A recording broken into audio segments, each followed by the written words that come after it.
千里之行，始于足下。A journey of 1,000 miles begins beneath the feet. We now gather in the Tao to travel the journey together. Welcome to Tao Talks with Eric Lin, where we take a deep dive into the Tao Te Ching by Lao Tzu.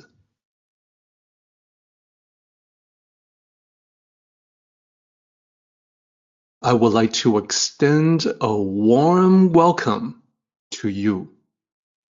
Thank you for joining us.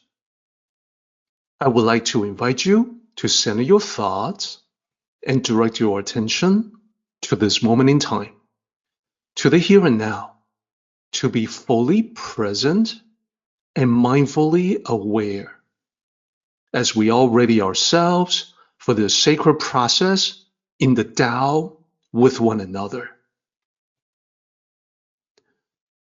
And now, without further ado, let's get right back into Tao Te Ching 19.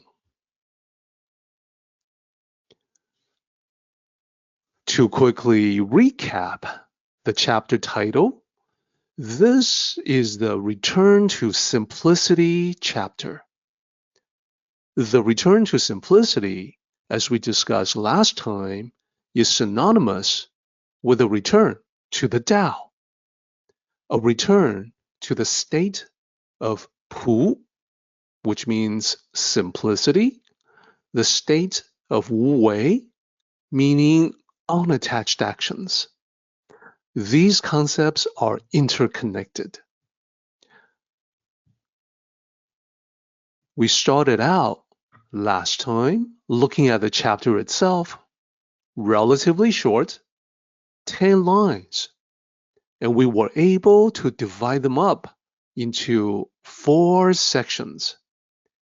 Here's how they look at the end of our analysis.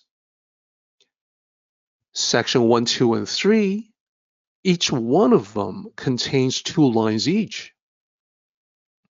And as you can see here, they follow this poetic structure, alternating AB, AB, AB.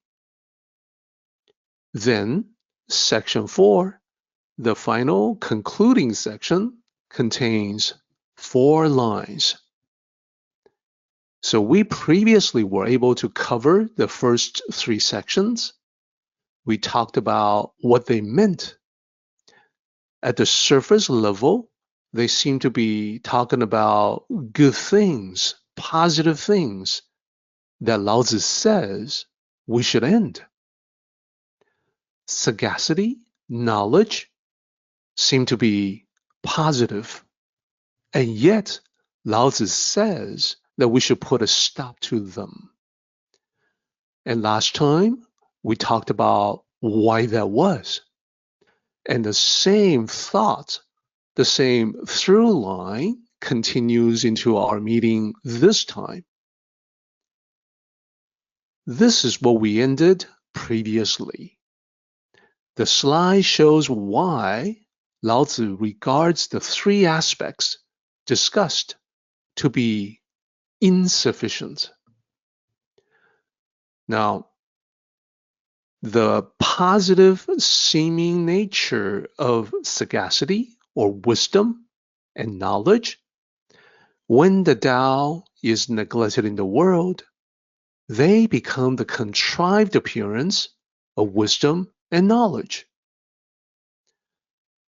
And when the Tao is no longer prominent in the world, virtues like benevolence, justice, righteousness, these all become much more artificial.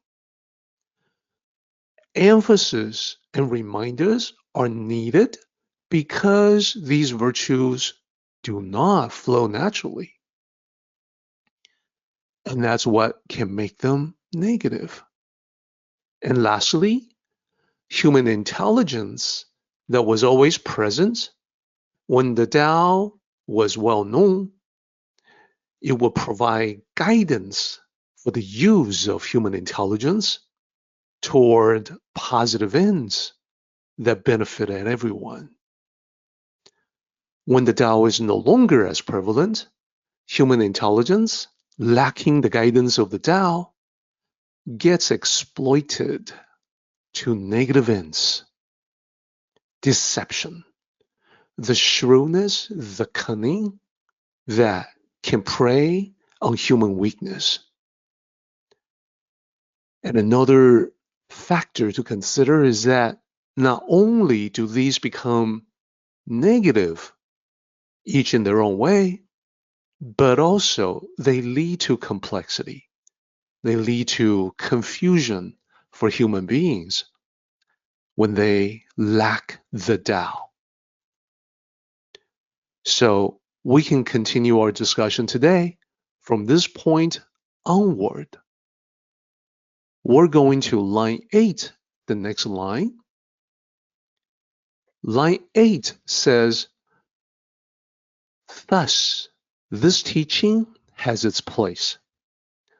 The teaching that Lao Tzu is about to provide as a solution to these issues that we're seeing, issues that become manifest, become obvious when the Tao has faded from human understanding and memory. Now, Lao Tzu, being the royal archivist, when he was involved with the court, he studied the ancient Tao extensively. From that knowledge that he had gathered for himself, that wisdom that he had made his own, Lao Tzu was able to distill a solution to the problems that he saw. Of course, whether or not that solution is actually utilized by people, that's a separate issue entirely.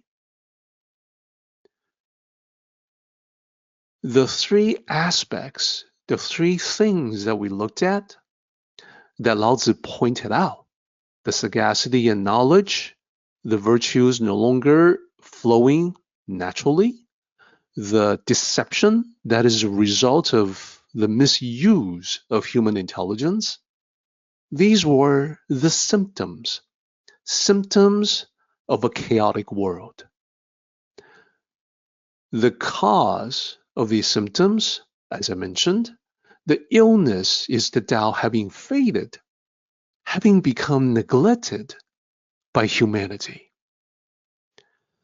Therefore, the solution we're talking about here is not a remedy to treat the symptoms themselves, but it is a prescription for the cure to address the problem at the fundamental level.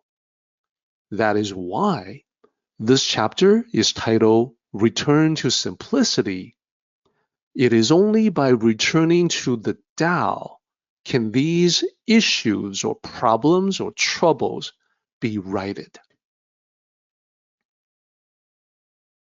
So to continue on, next line. Show plainness, hold simplicity. First, I want to focus on the two characters.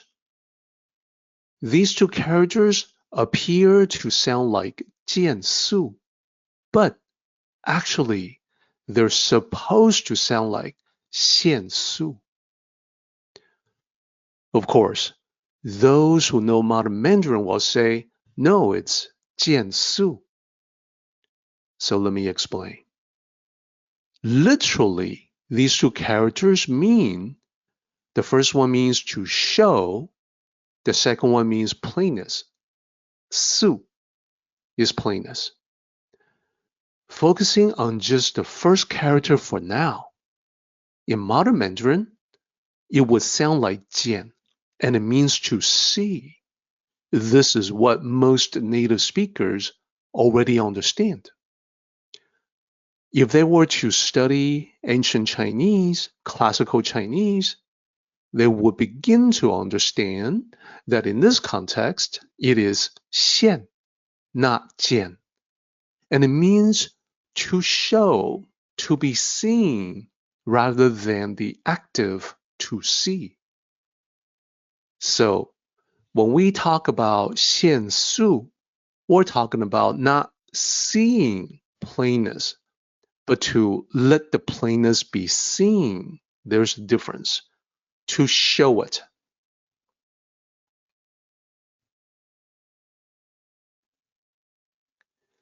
Su, the second character, originally it meant unbleached silk. Silk in the original state. And the meaning has been abstracted, has been generalized to denote plainness.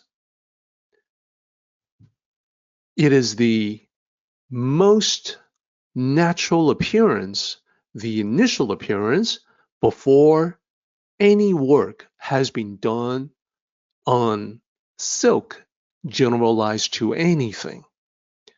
So the work that's normally done for silk is to dye the silk with a color, to create the silk fabric that we're familiar with. So sometimes people forget that before it is actually dyed with a color, it started out colorless. And that is the initial truest appearance. So in the Tao, the plainness of Su denotes the truest appearance, the real appearance, and truest in the sense of not having been tainted or covered up. Therefore, to show plainness, it means to use a plain approach in life. By using this plain approach, you naturally show plainness in everything that you do. That's what it means. So to continue that thought, showing plainness means using a plain approach in life. Specifically, what do I mean by that? Well, silk, we usually associate that with clothing or attire. In attire, to use a plain approach in life, it doesn't mean that you wear unbleached silk. It means you wear modest clothes that are not flashy. Such clothes can be elegant without drawing undue attention. It means you make no effort to be flashy or to be drastically different from everyone else, because the purpose of that usually is to draw attention, and it addresses a certain lack, source in the ego, that you crave the attention in the first place. So what about other aspects of life other than clothing? In conversation, what this means, using this plain approach to life, it means that when you speak with other people, that you are plain spoken. You are direct, you are open, no beating around the bushes.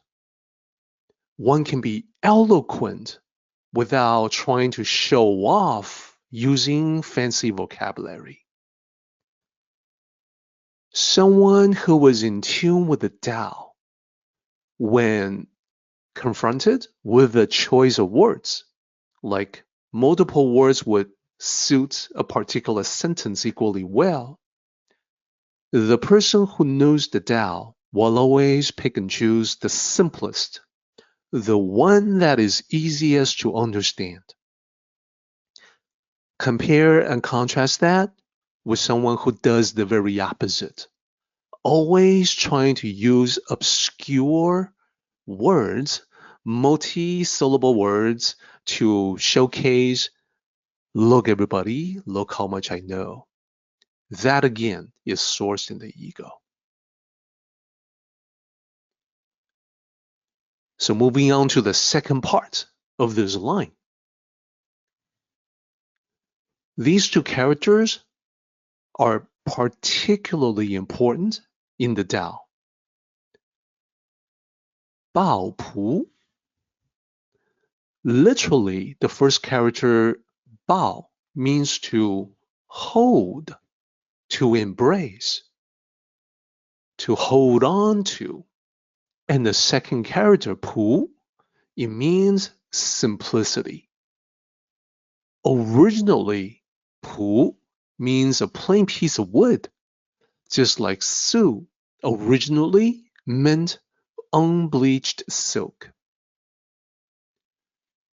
So it is written as 朴 with an apostrophe in the middle. This is based on the older Wade-Giles romanization system. This was the first system that was commonly used back in the 60s by academics. Regular people did not really know the Wade-Giles romanization system. All they could see was that some terms used an apostrophe after the first letter, and some terms did not. It is the cause of a great deal of confusion and mistaken pronunciation. To have the apostrophe there means the P has to sound like P. If it doesn't have the apostrophe, it is supposed to sound like B, what they call unaspirated in academia. So nobody knows this outside of academia, and that is the cause for confusion. Now the convention stuck for the term 朴. We just need to remember that it is supposed to be the P sound. The same rule applies to other terms in the Tao. The term Tao, Tao, without the apostrophe after T, in the Wade-Giles system, specifically, it meant that it's supposed to sound like D. And that's true to the original. It is supposed to be Tao, not Tao.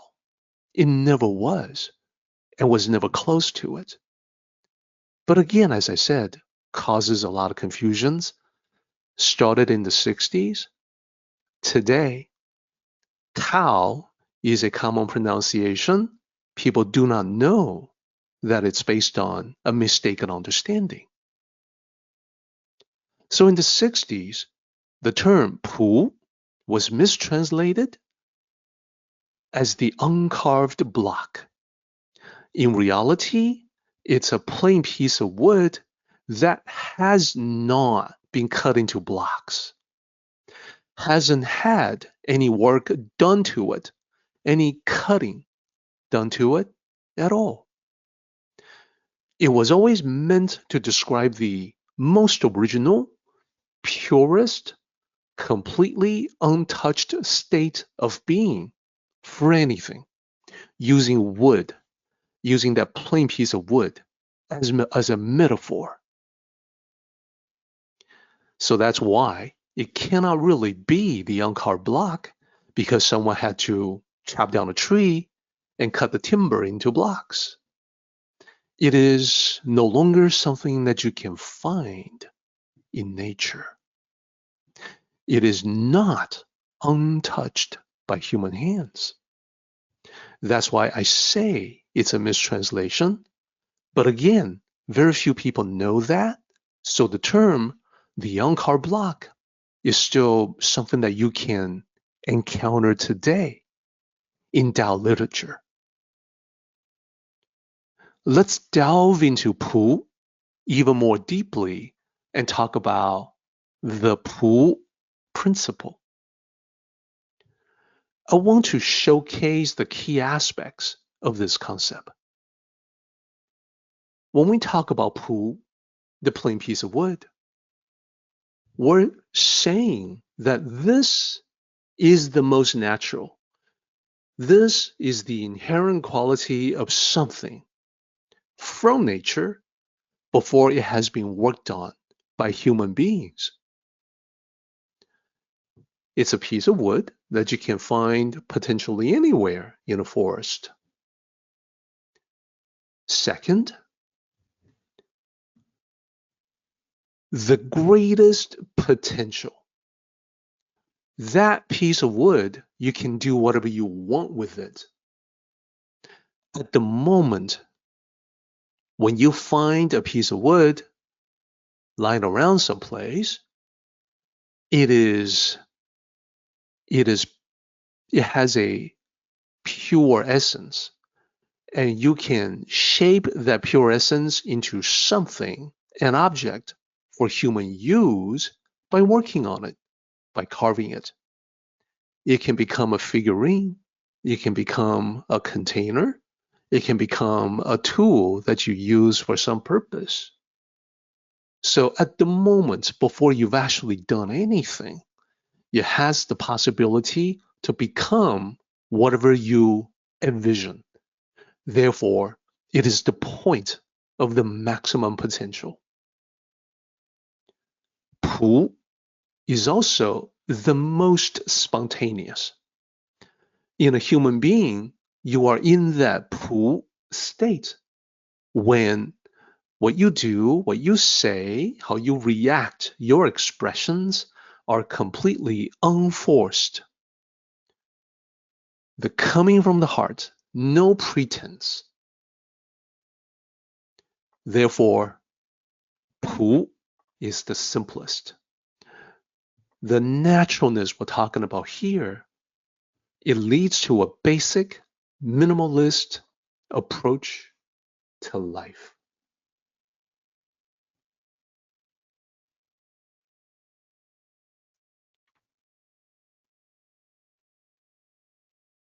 Now, we can apply this term, Pu, to various aspects of life. One of the easiest is to apply it to creative endeavors. And that is a reason why I have these graphics to illustrate here. The blank canvas is Pu. Why? Because for artists, this blank canvas represents infinite possibilities for creation. It lets them express their vision without constraints. It can become any kind of painting, any artistic expression as they see fit. So at the moment when it is still blank, maximum potentialities. So you can easily extend this to other creative pursuits. Consider the unwritten story. When a writer is looking at a blank sheet of paper, that unwritten story has yet to take shape. The writer has yet to begin with the keys of the typewriter. In that moment, the unwritten story exists in its purest form. Endless potential plot possibilities, and also endless possibilities for character development. Writers even will sometimes talk about how they will start writing one way, only to have the character in their mind come to life and say that, no, no, no, that's not how it goes. Let me tell you what really happened. And it goes in an unexpected direction. That's part of the magic of the Pu principle. And consider music as yet another creative expression. Think about just looking at a piano. No one is sitting down in front of the piano yet. No composer has started to compose a piece of music with the piano. So just like it is for artists and writers, for composers, the unwritten song represents the essence of music in its most nascent and primal form. Music, what is it? When the composer jots down the notations in sheet music, that just represents music. It is not the essence of music itself. It is expressing that essence using a form that can be communicated with other musicians. There are so many other examples. For sculptors, you can think of marble, you can think of a lump of clay waiting to be shaped into countless objects. You can, out in nature, look for a seed. A tiny seed holds within it maximal potential to become tree, flower, crop. It's just like a blank canvas in that sense. So, in terms of human interactions, if you consider a new friendship or a new relationship just starting out, that too is like a blank slate. A new relationship is full of potential for love, understanding, growth, shared experiences. I think you begin to see the power of this concept. What about Su, the unbleached silk? This is the Taoist metaphor for the original appearance, and it's been used commonly to talk about the original appearance of you, your true self, your true nature. What does it look like? This is a common theme in Eastern thoughts. It is also known when we talk about self-nature in Zen Buddhism. The question in the Zen tradition is, what did you look like before you were born? So like the silk that has not yet been colored with dye, the true self, your true self, began in a pure and untainted state. This is how we all started our lives. It is only because as we grow into adulthood, our immersion in the material world has caused us to sometimes, oftentimes, lose sight of this underlying reality of the original truth of who you really are. Therefore, the first step in returning to the Tao is to perceive our original appearance, the rediscovery of your soul. So I think this is all starting to make a lot of sense. So holding on to simplicity. We talked about Pu representing a plain piece of wood. As I mentioned, the plain piece of wood is also the Taoist metaphor for the original state of your spirituality. So we talked about appearance, now we talk about the state of being. Just like the piece of wood that can be shaped into anything, your spiritual self has infinite potentialities by its very nature. You can become anything as you direct the journey of your life. Therefore, having rediscovered the Spirit, having seen it and shown it, we embrace it.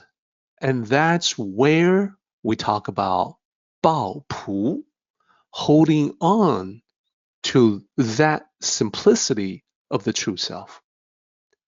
Here's how it looks. First, showing plainness. When you are in touch with that original appearance of the Spirit, that plainness manifests in every aspect of your life. It is being shown without you trying to showcase anything. That leads to the embracing of your own simplicity, 抱朴, hold simplicity. So please note here, we have an external aspect, what you show naturally, leading to what happened internally in your mind and spirit. Now, we talk about 朴, meaning simple, simplicity, to simplify. When we do so, we have a streamlining, consolidating, in other words, simplifying effect on life itself. So the three aspects that Lao Tzu talked about, what happens when the Tao is no longer prevalent, they can all be addressed by 朴, that we can utilize the 朴 principle to simplify them, to reduce their complexity back down toward the state of Wu Wei, or the Tao, that we want, that we would aspire to. So here, I would like to run through the three aspects to talk about exactly what I mean by holding simplicity to simplify. In this table, I have complexity to the left, simplicity to the right. The rows represent the things that Lao Tzu says are insufficient, or the things that emerge, that arise when the Tao is no longer prevalent in the world. So when it comes to sagacity, it is about the human search, the quest for wisdom, the search for enlightenment, seeking some kind of understanding, the meaning and purpose of life. So there are many traditions out there. They all present the appearance of wisdom. So the typical thought from the people who are seekers, who identify themselves as seekers of wisdom, they can sample all of these wisdom traditions to see which one is the best fit, which one is the most suitable for them. And because they are seeking wisdom in many potential possible sources that present themselves as being genuine, wise, and so on, this introduces a great deal of complexity in life. Here's how I would suggest we can simplify. My suggestion is, rather than to seek wisdom all over the place, for me, speaking for myself, it will be better to stick just with the Tao. Or for someone who already has a religious practice, use just the Tao to complement and enrich that existing path. From the many to the one.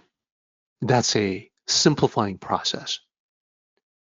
What about knowledge? Well, there are many books out there. They present many schools of thought. In fact, there are so many that it is more than anyone can absorb in a lifetime. And what some people do, I know these people personally, they read one book after another to acquire and accumulate even more knowledge. The problem that I see with them is that they rarely, if ever, put that knowledge to actual use. To simplify that, I would say, rather than to seek more and more knowledge, it will be better to apply what I have learned so far. When you apply what you have learned, the knowledge from books will become living knowledge. Living knowledge is Tao knowledge. It's the knowledge that's actually applied in everyday life.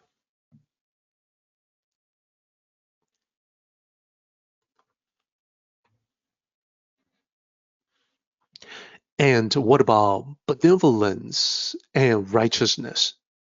Here I have the roles as being benevolent and being righteous.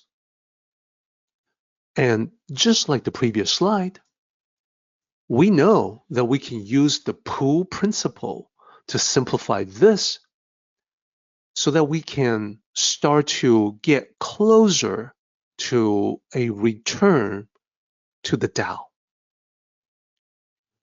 When it comes to complexity, virtues get into a point where there's constant emphasis and reminders on the virtues because they're not flowing naturally anymore. Because of all those reminders, people are reminded to demonstrate 仁, loving kindness to one another.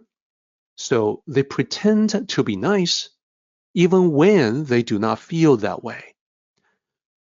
This goes toward what we were talking about, how something that is forced, a virtue that is forced, can be fake. It can be very artificial. And because of the many reminders that people are subjected to, the many rules they have to follow, there's that complexity associated with it. We can simplify all of that to the Tao by cultivating the benevolence that already part of our nature. That way, the reminders are completely unnecessary because we've become naturally, genuinely nice. It would actually take an effort to not be what we naturally are. What about being righteous in the sense of being fair, being just?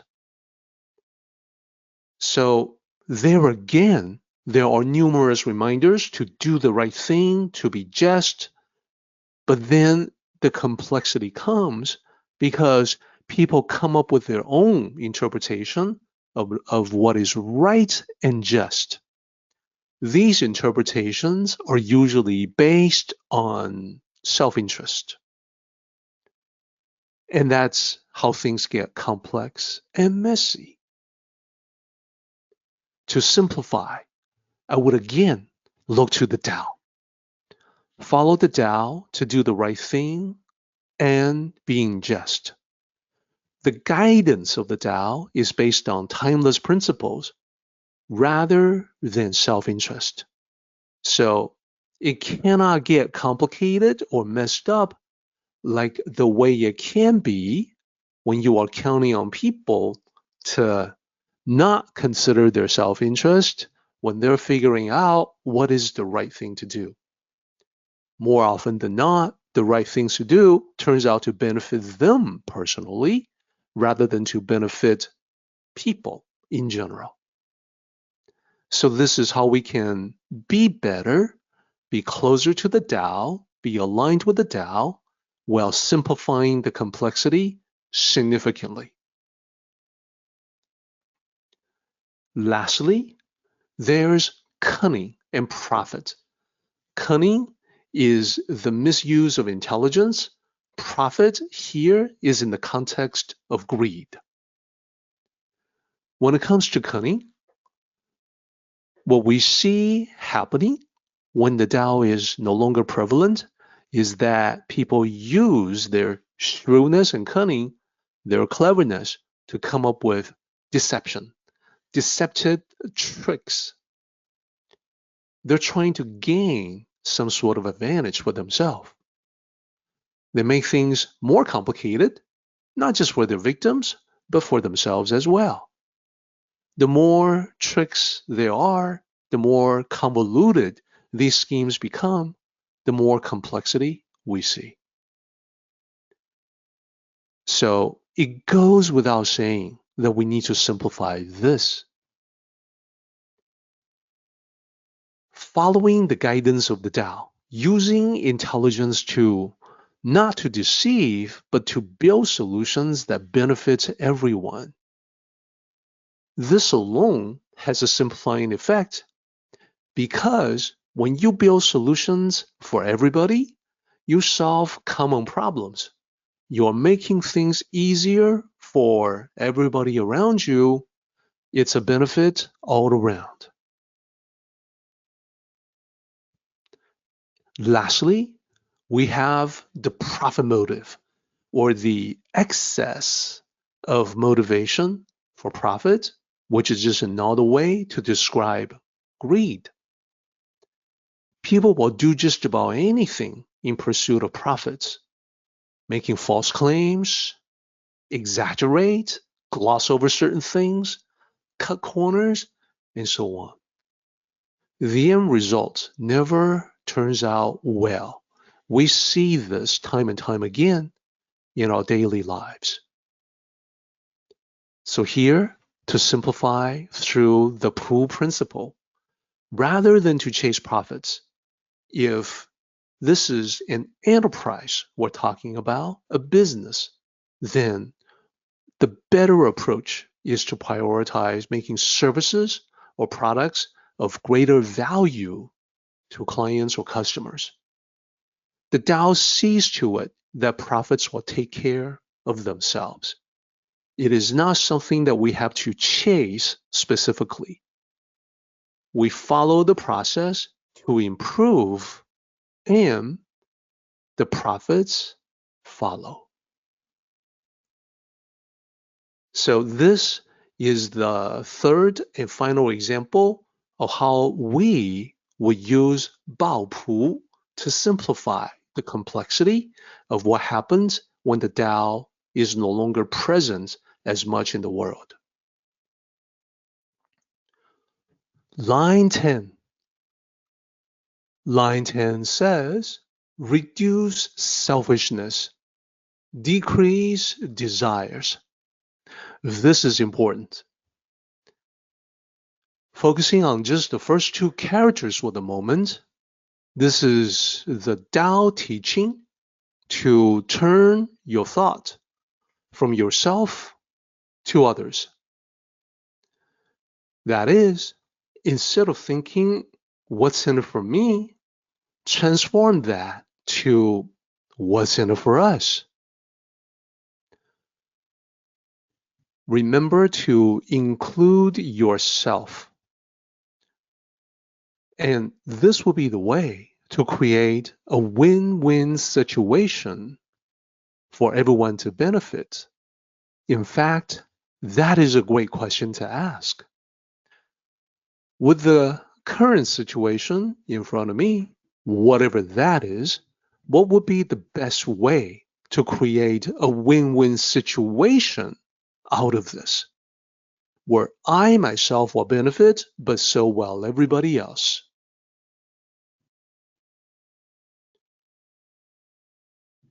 When we do that, the meaning of life changes from pleasing yourself to serving humanity. Indeed, for many Tao cultivators, this is the secret to live a joyous life. That secret is not to be handsomely compensated for the work that you do in material means. It is not to receive a lot of praise, a lot of popularity as a result of what you do. That joy that Tao cultivators know, it is embedded in the action itself. Another way to say it is that the selfless act becomes its own reward. I say that because this is what I experience. Preparing for our Sunday meeting, as you can probably imagine, it is a huge amount of work. So oftentimes, friends will ask, why do you spend so much time over the weekend on this Tao meeting? Why not relax like everybody else? Why not go out and have fun, enjoy your weekend like most people? And I say, I am enjoying my weekend in preparation and presentation. For me, being able to cultivate the Tao and travel on the path with you is what brings me a sense of lasting joy and fulfillment. Now, I would encourage everyone to find your own path of service. I know everybody is good at something. Everybody is uniquely positioned to render a particular service. Only you will know what that is. Once you find it, you too will uncover the secret to live a joyous life.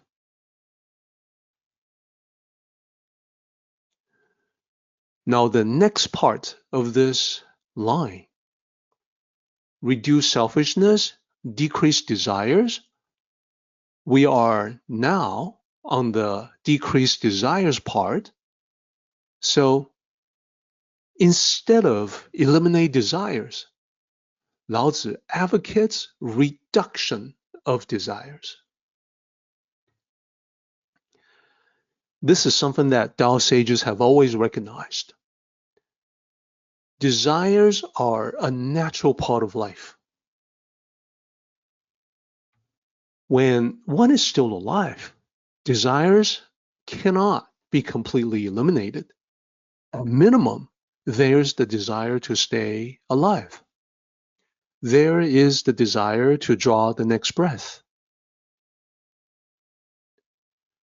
So when we encounter teachings that says eliminate desires, keep in mind that they can never be truly eliminated, and take that particular teaching in the context of reduce as much as possible so that you can live a happier life. And when I say as much as possible, I'm talking about the reasonable moderation from the Tao context. Tao cultivators enjoy the good things in life. They enjoy the abundance that the Tao practice makes possible for them. But they understand it is to their best interest to manage desires. And that is what Lao Tzu is talking about. Lao Tzu knows most people have desires that are overboard, out of control. To reduce them is to bring it back under control so that it is reasonable and can be the source of happiness in your life.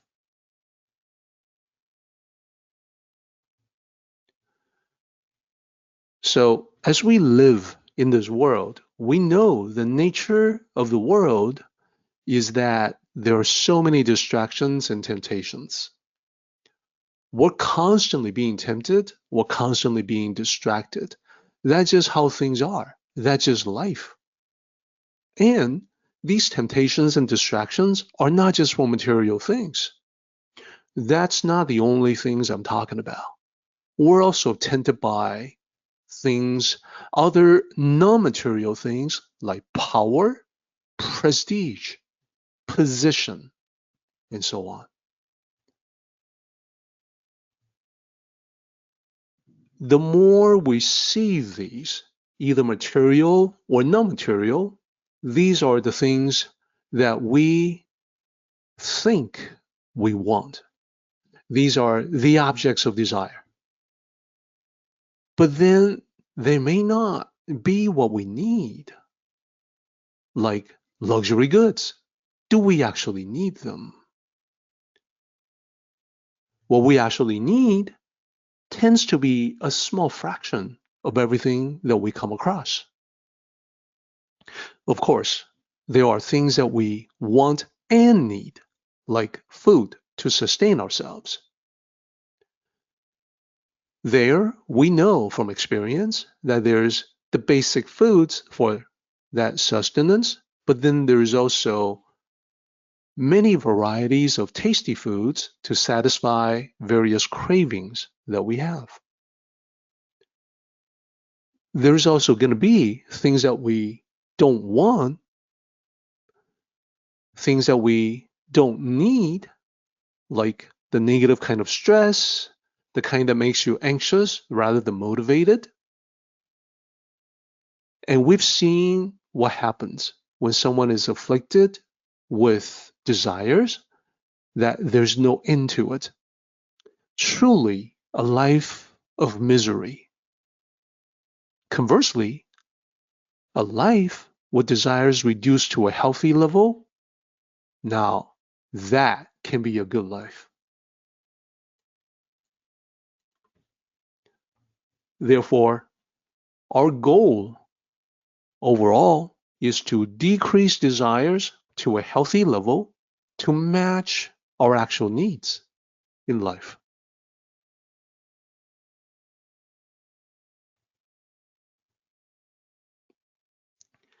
So this concept, to decrease desires rather than to eliminate them, is a central part of the Tao. It is not unique to Lao Tzu.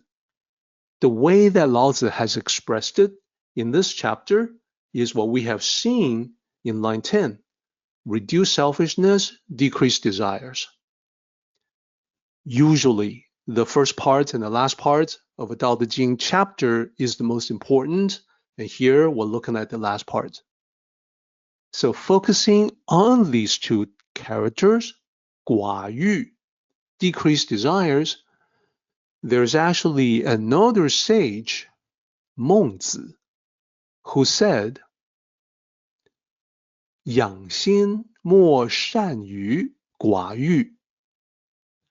So the last two characters there are the exact same two characters. What did he mean by this sentence? He said, and I translate, to nurture the mind, nothing is better than decreasing desires. So you can see the match. The characters are the same, the translations are similar. So in what Mengzi said, the first two characters, 养心, is to nurture the mind. 心 is heart or the mind. Then the last two characters there, decreasing desires, he identifies that as the best possible way to nurture the mind. What that means, nurturing the mind or the heart, it means to refine the spirit. So what he's saying here is, number one, the decrease in desires, that is what enables detachment from them. That makes sense. When you have a lot of desires, they become overwhelming. You don't know exactly what to do. Once you manage them, you reduce them to a reasonable level, you are able to begin the process of letting some of them go, to detach from them. Number two, as you are able to detach from desires, you liberate the mind from anxieties. That's because the overwhelming desires that you had before, that was the very source of making you feeling anxious. Number three, when you are free of the anxieties, that is when you are able to elevate the spirits. So 1, 2, and 3 in a very logical sequence, that is why we want to follow the Tao to nurture the mind by decreasing desires. So one way to showcase what Mengzi is talking about is with a metaphor. So imagine the sheet of paper representing your original essence. We talked about the blank slate. We talked about the blank canvas for the artist, the unwritten story for the writer. So here is the story of your life that is unwritten. Initially, there's nothing on this blank sheet of paper. This is your original essence. This is Pu.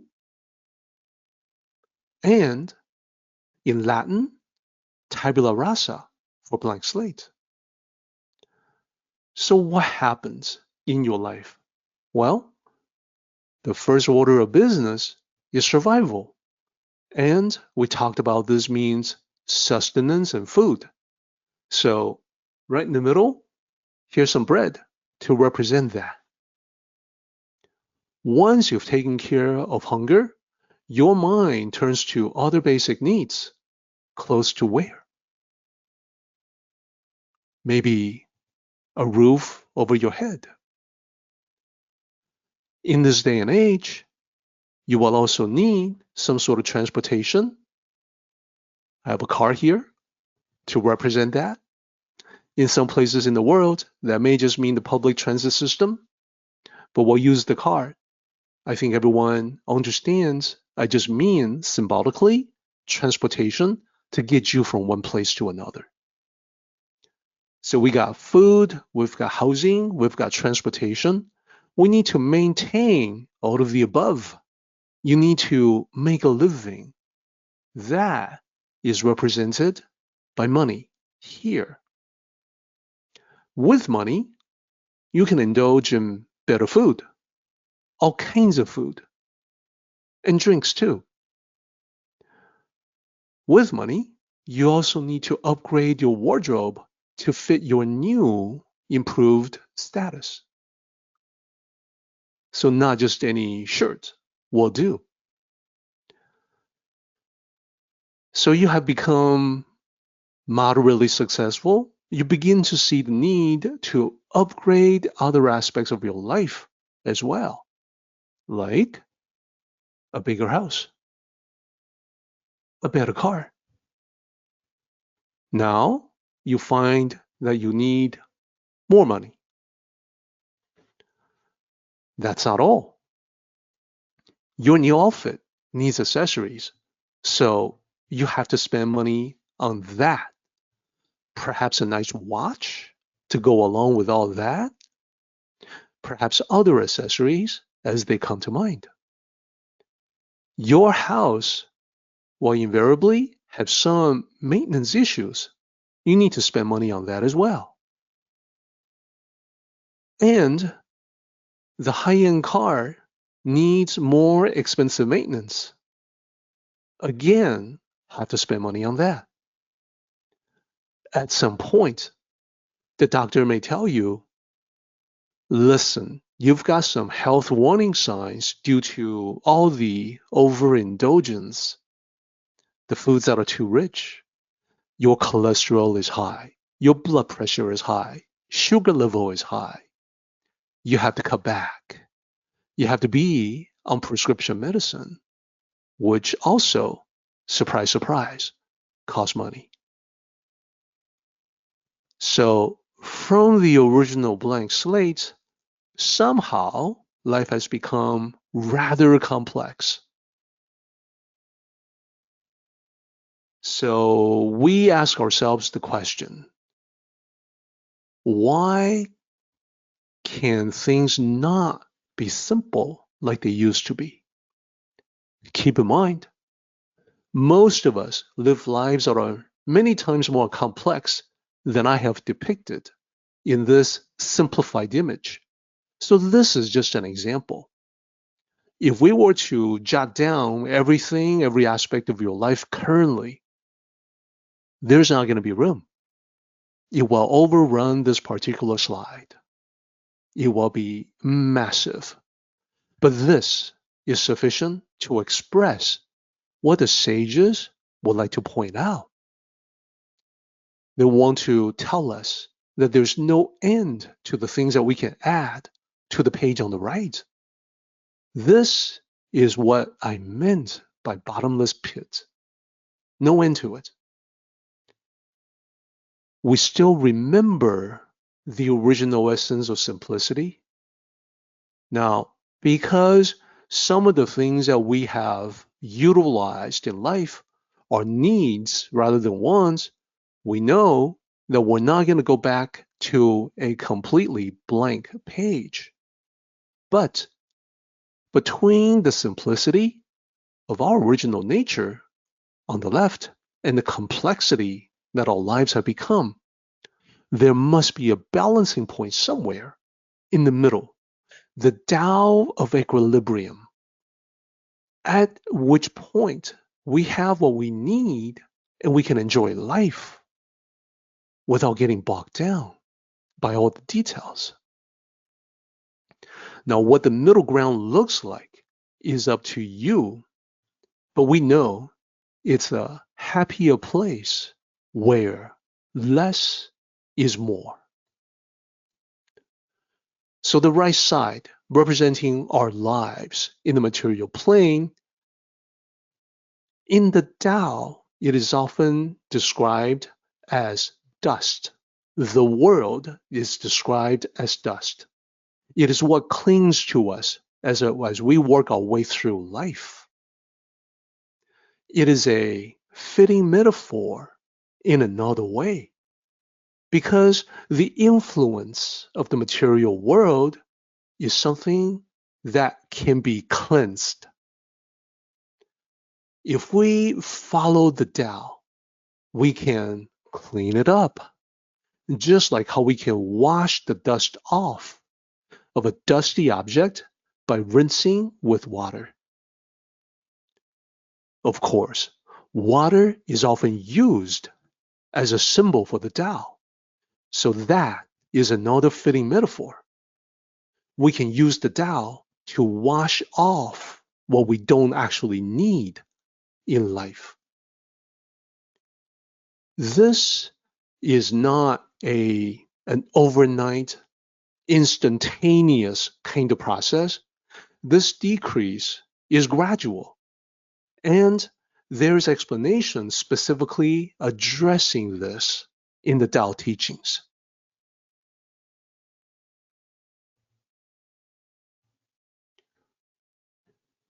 In a chapter to come, chapter 48, we see the following two lines in the beginning.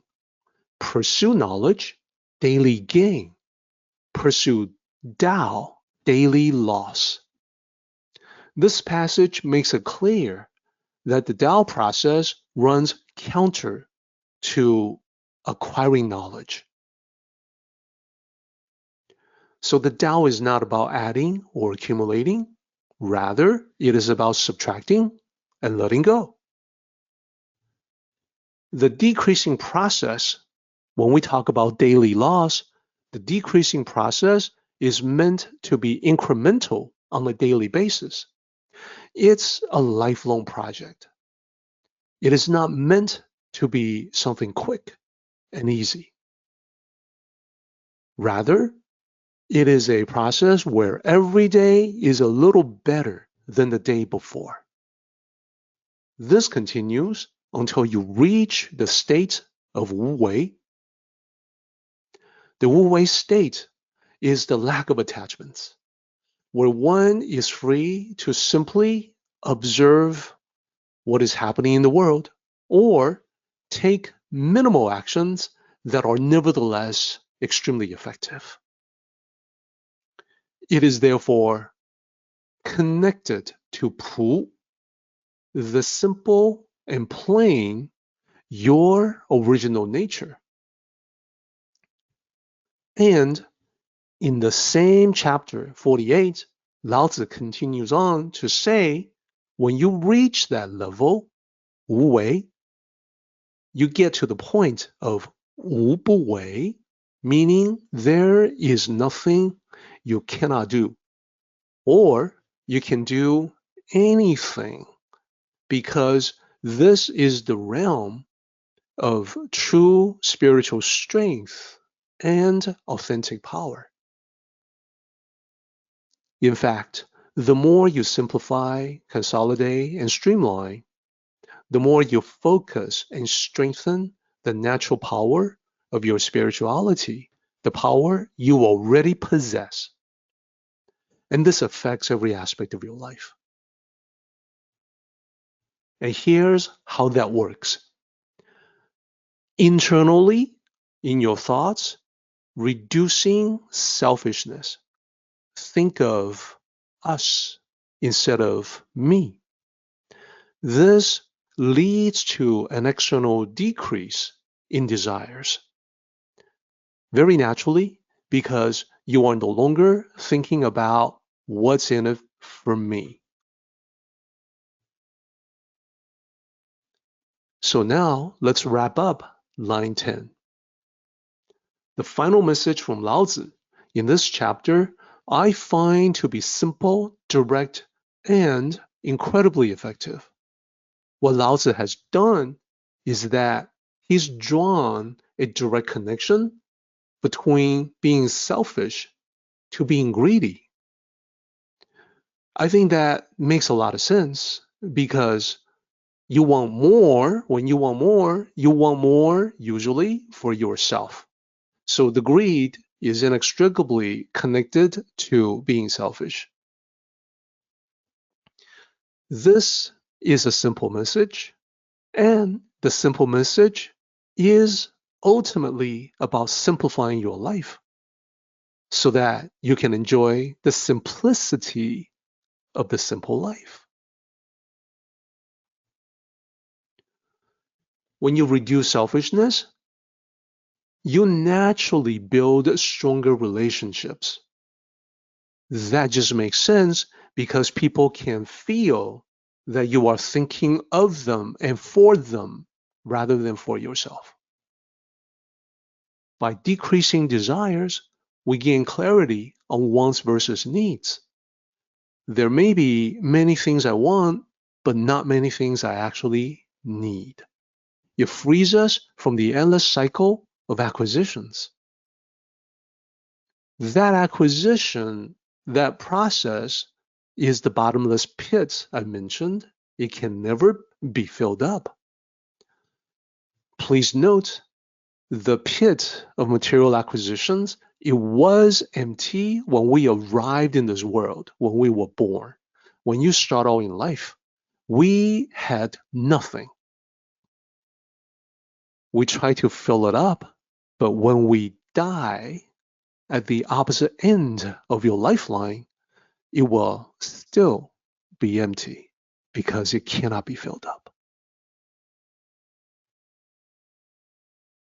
So, in closing, the last two lines are meant to be taken together. The plain and simple approach to life leads naturally to less. We talked about less is more. Specifically, less selfish thoughts means more concern for everyone else, of course. Less desires means greater contentment and happiness. It is now up to us to apply this concept to the three aspects or problems that Lao Tzu has pointed out when the Tao is no longer prevalent in the world.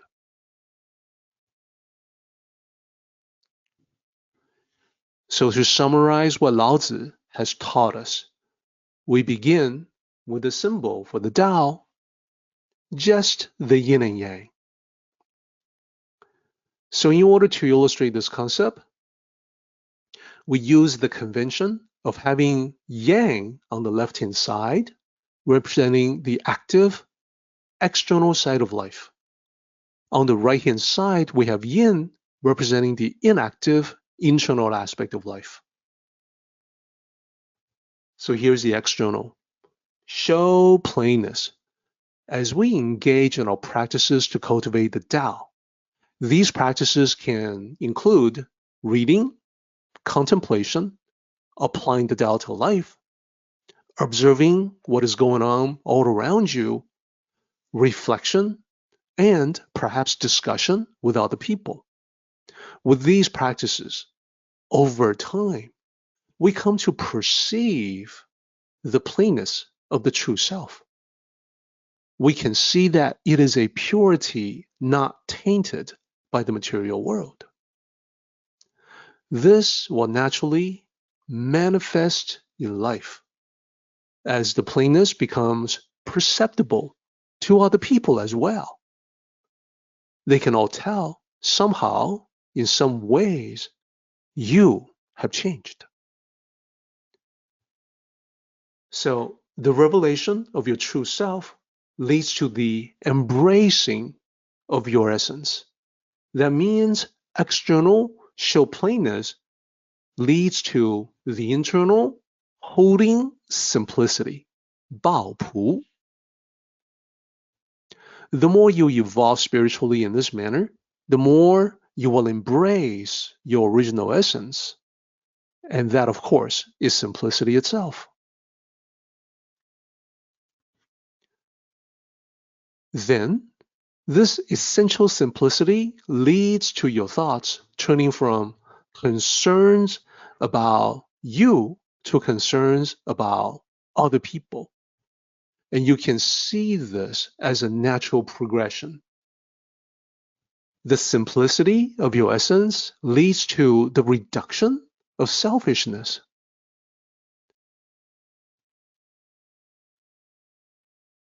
And that takes us, again, still on the internal side, the yin side of the yin and yang symbol, a reduction of the selfishness in your thoughts. Your thoughts are turning more and more to other people. You become much more aware of them than before, and they can sense your concern for them. This is a natural transition into a state where materialistic desires become far less important. So, desires for material things transition naturally to non-material goals, like building personal relationships, more connections, better communities. So, to summarize, the reduction of selfishness leads logically to the decrease of desires. And that's external manifestation again, because you no longer have the overwhelming desires that you had previously on material objects. And quite naturally, this is baked into everything you do. All the decisions you make, all your communication to other people, all your actions, they reveal the person you have become. This becomes quite apparent to others without you ever having to draw attention to yourself. You've come full circle. The decrease of desires leads to the revelation of your true self.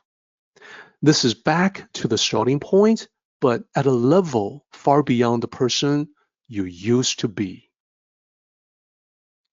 This is the essence of Lao Tzu. His message for all of us in this chapter, Lao Tzu has shown us exactly how we can use plainness and simplicity to live in the Tao.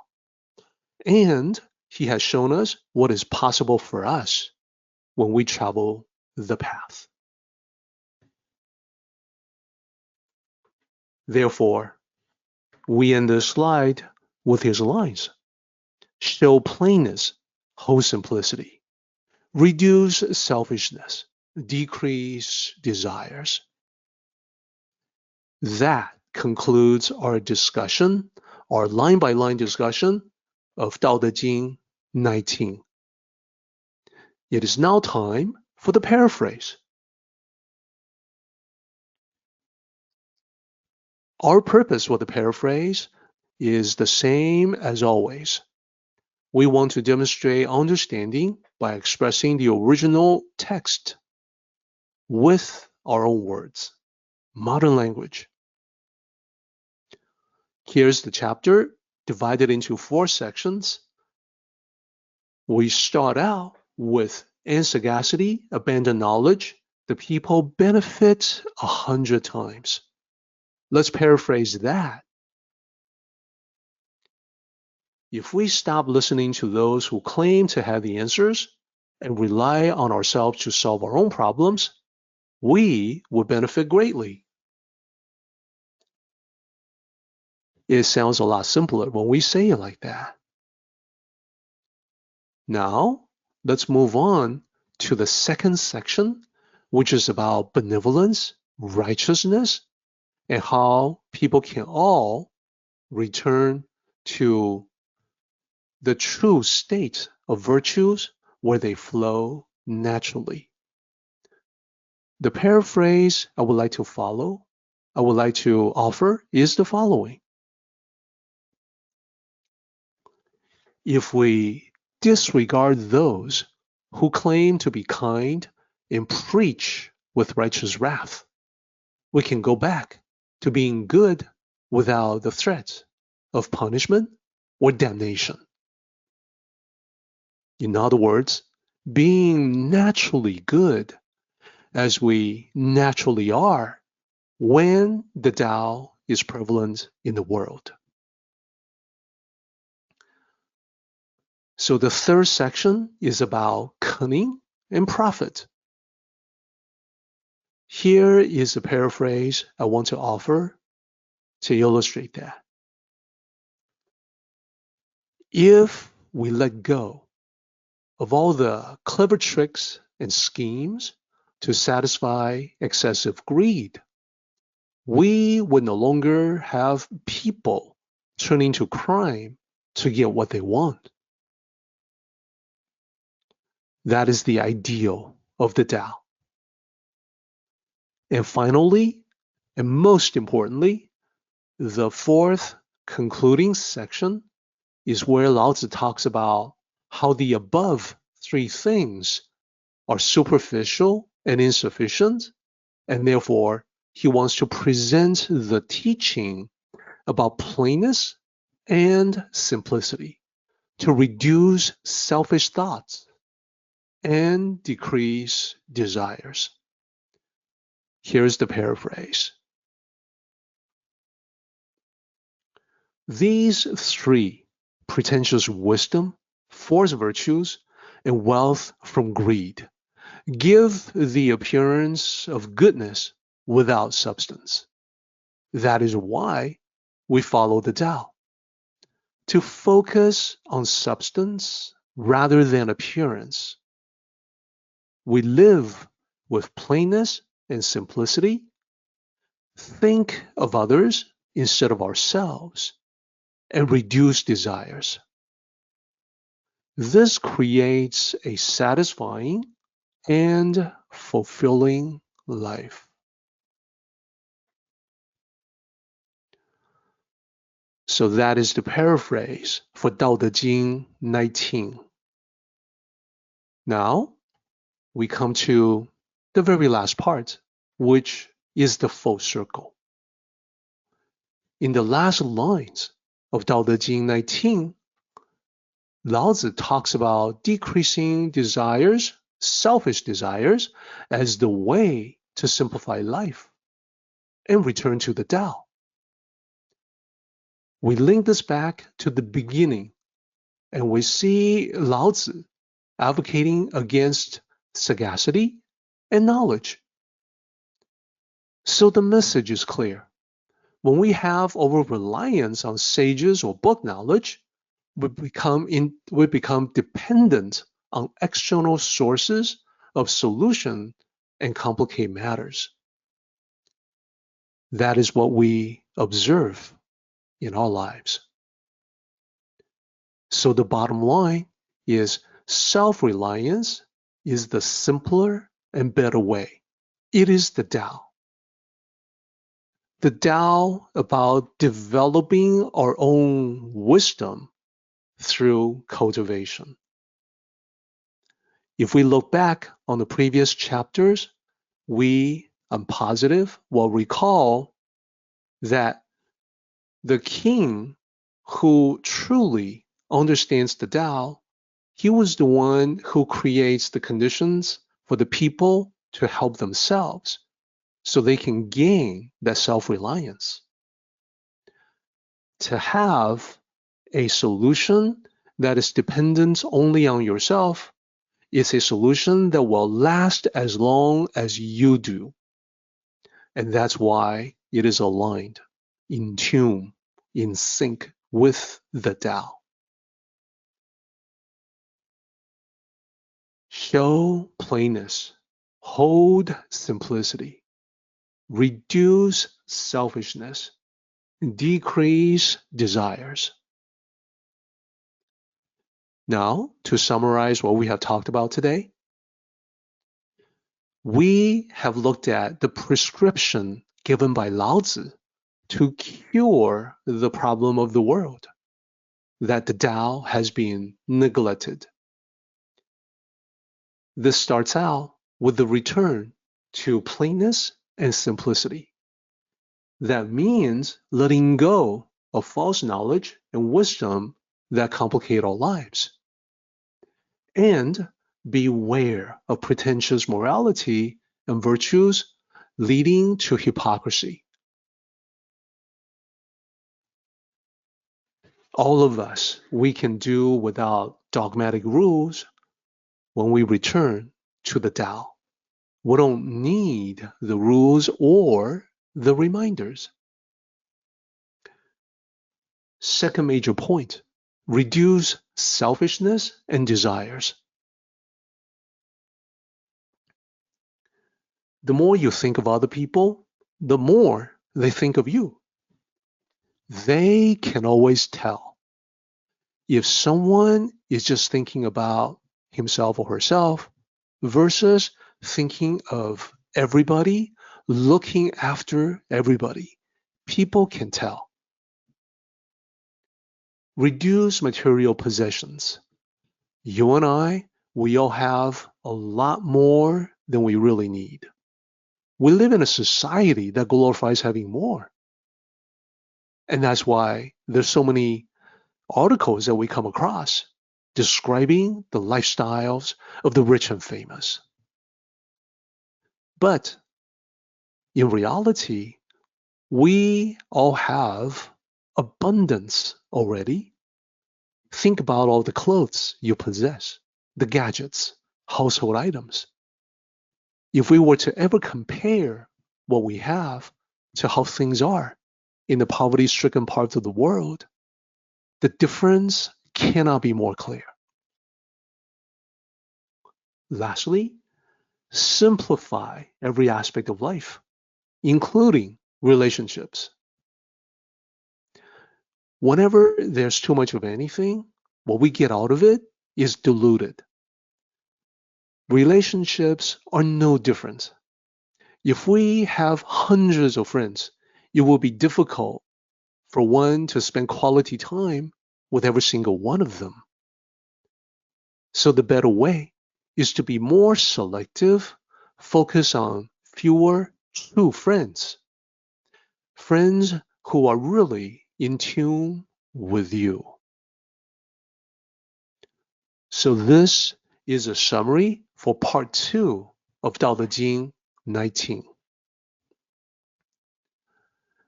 As we conclude the year 2024,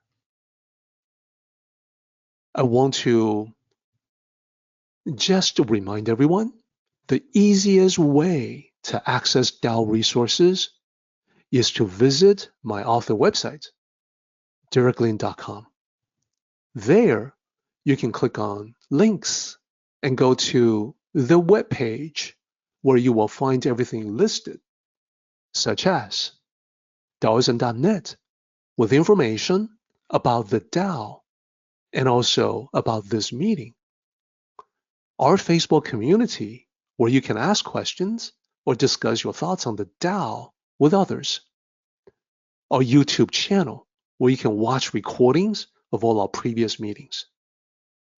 My Amazon author page, where you can find books and audiobooks for your continuing exploration. You can also go directly with the web address derekling.com/links, as you can see. You can use these resources to share the Tao with the people you know who may be interested. When you see the benefits of Tao cultivation in your life, you can share your experience with others through your comments in Facebook or YouTube. If you find my books or audiobooks to be helpful, you can post your reviews on Amazon to help others discover the Tao. This is the path that I am on. So I can say sharing the Tao has benefited me personally in every aspect of life. I would like to invite you to come along with me to share the Tao. Let us travel together on the path in the journey of life. Our meeting has come to an end, but the journey continues on. Until next time, may the Tao fill you with peace and happiness.